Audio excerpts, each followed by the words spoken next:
como tengo 10 minutos, voy ya aquí a acabar con los agradecimientos y con el reconocimiento a las personas que me acompañan, y voy a intentar centrar unos puntos de debate que me parece que no son muy originales, pero yo creo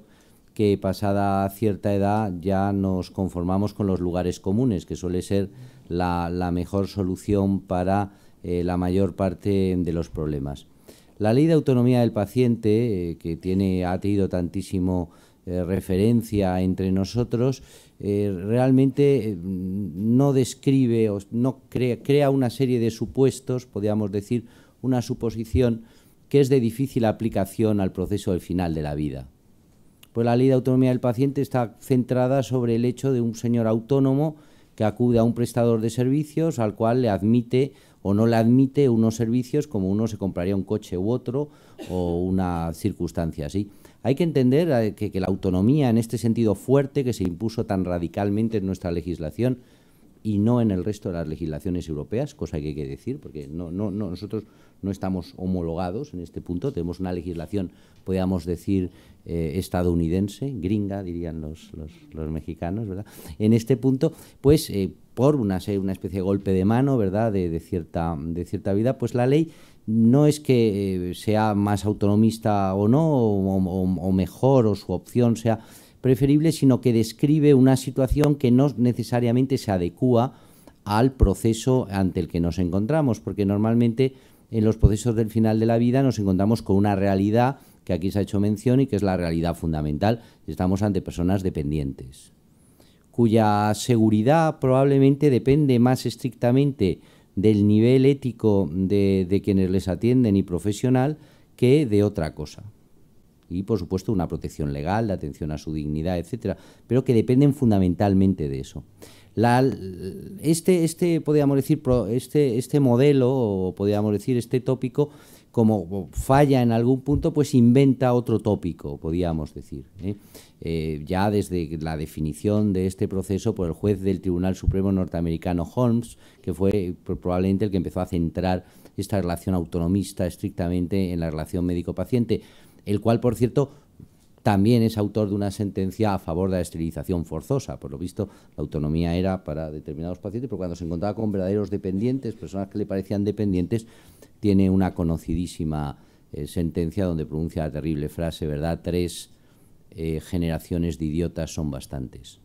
Está como gran vergüenza del Tribunal Supremo norteamericano. Pues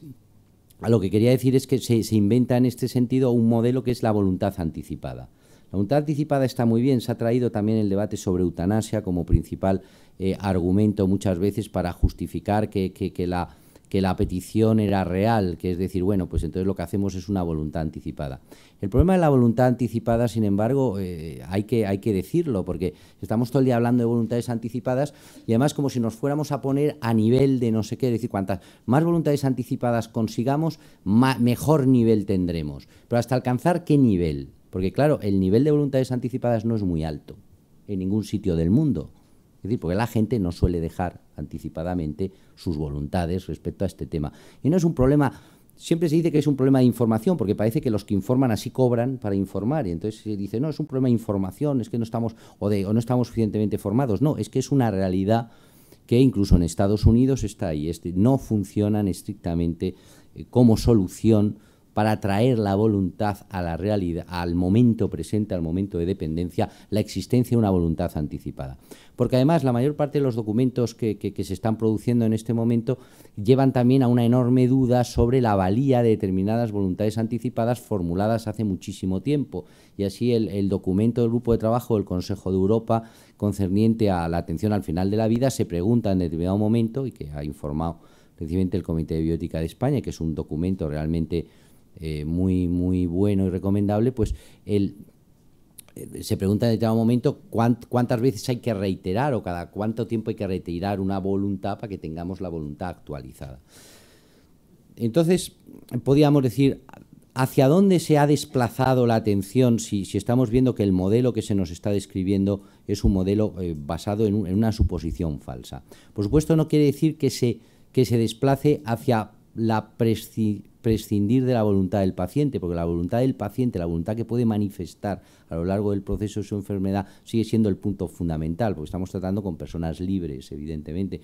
con una libertad más o menos reducida en atención de su dependencia, pero plenamente dignas en todo momento. Pues bien, el desplazamiento se está produciendo primero a la insistencia en la dignidad. En él incide este documento del Consejo de Europa, y creo que es donde hay que centrar toda la cuestión, la dignidad del paciente, y relacionado con la dignidad del paciente, la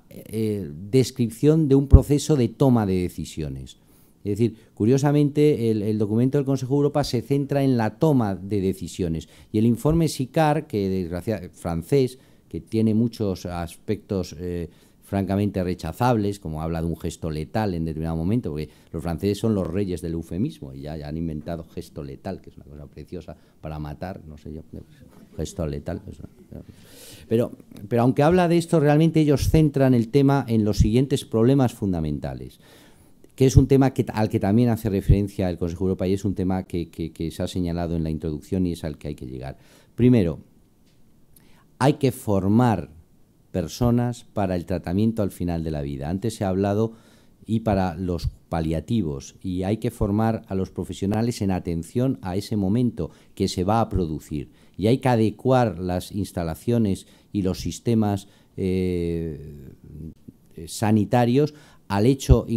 real de que todo el mundo se muere. Suelo decir que incluso los que no fuman, y entonces, como todo el mundo se muere, el proceso final de la vida es un proceso con el que se va a encontrar, y que además no es un fracaso, podríamos decir, no es un fracaso tal como lo concebía determinada medicina, sino que es una realidad a la que hay que hacer frente. Entonces, hay que aumentar la formación, y los franceses en esto, el informe SICAR es severo, pide que en las actualizaciones de formación se haga sobre atención al final de la vida y sobre cuidados paliativos, y al mismo tiempo pide que en el grado se introduzcan esta formación y se amplíe en todas las profesiones sanitarias. Y además concibe el proceso de toma de decisiones como un proceso que está marcado, podríamos decir, por los siguientes parámetros. Es un proceso colectivo en el que intervienen un conjunto de personas que atienden a esta persona que se encuentra en situación de final de la vida. En segundo lugar, es un proceso regido por la necesidad de elaborar protocolos de actuación, es decir, regido fundamentalmente por la lex artis. Una correcta lex artis con personas que no solo sepan, sino que además tengan conciencia de aplicarla, es la mayor garantía de la atención de la dependencia al final de la vida, es decir, y es lo que puede generar una confianza. Casi todos confiaríamos en el tratamiento que vamos a recibir de determinadas personas y dudaríamos mucho de las de otras, es decir, frente a determinadas personas, pues un gran conjunto de voluntades no va a servir para garantizar. Es un proceso al mismo tiempo en el que entra el paciente, y es un proceso en el que se buscan fórmulas, podríamos decir, variadas para actualizar la decisión del paciente, desde la voluntad anticipada, que evidentemente es una realidad que si no se convierte en el paradigma de lo que está funcionando, sino que como una ayuda de lo que se está realizando, es importante, con una insistencia que se ha hecho y hemos hecho en las observaciones al informe del Consejo de Europa en la toma de decisiones o en las instrucciones que se van apuntando en la historia clínica, en la interrelación entre médico y paciente, para aclarar exactamente cuáles son las decisiones que se van tomando, para irle explicando, y que está formado sobre la base fundamental, evidentemente, de una realidad que no se desprecia, pero que hay que concebir en sus justos términos, que es el consentimiento informado, que se basa básicamente como sabemos, en la información adecuada. Es verdad que nuestra legislación y la legislación comparada, incluso en el derecho comparado, se habla de la no información, pero claro, la no información es un poco irónica al final de la vida, porque si no hay información no hay decisión al final de la vida. Es decir, que esto es un poco una petición de principio legalista. Decimos, no hay derecho a la no información, hombre, absoluta. Es decir, entonces que no hay decisión, porque ni siquiera, ¿cómo vamos a decidir no ser informados de una cosa que no sabemos en qué consiste, de lo que se nos va a informar? Esto es todo un debate un poco que se ha dejado ahí porque se veía que era demasiada cruda las descripciones que se estaban haciendo, y la descripción adecuada se ha querido formar bajo la base de la no información. Yo creo que es mucho más importante ir adecuando la información al momento y a la decisión que se va a tomar para ir obteniendo de esta manera las decisiones que se conciban o que se piensen al final de la vida. Y evidentemente esto exige, podríamos decir, y ya con esto termino, y cumplo los 10 minutos, creo, sí, pues el reloj, pues esto exige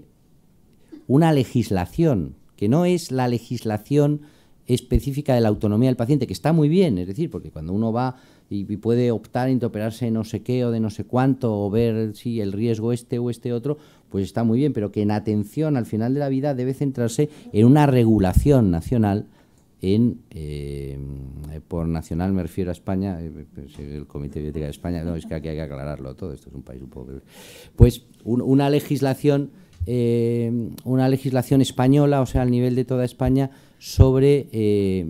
atención al final de la vida, que entre otras cosas elimine algún, bueno, no exactamente, pero entre otras cosas elimine algunos de los riesgos que existen, aclare los problemas que han ido surgiendo y se dirija fundamentalmente a concebir un proceso en el cual la función fundamental es atender a la dignidad del paciente, es atender a la elaboración de una atención suficiente y, a pesar de los recortes y a pesar de los problemas presupuestarios, incidir en el hecho de que una medicina actualmente solo se puede concebir, y no por ninguna presión, sino por la realidad de la exigencia de la dignidad, con un adecuado atención al final de la vida. Que esto exige una especialización o una ACE, evidentemente, como se ha dicho, y que esto exige aumentar al mismo tiempo la formación. Solo mediante probablemente una decisión en este sentido, que nos dé una cobertura en cuanto a ciudadanos españoles en este área, pues iremos consiguiendo el objetivo fundamental, que es conseguir una atención al final de la vida, que es un enorme problema.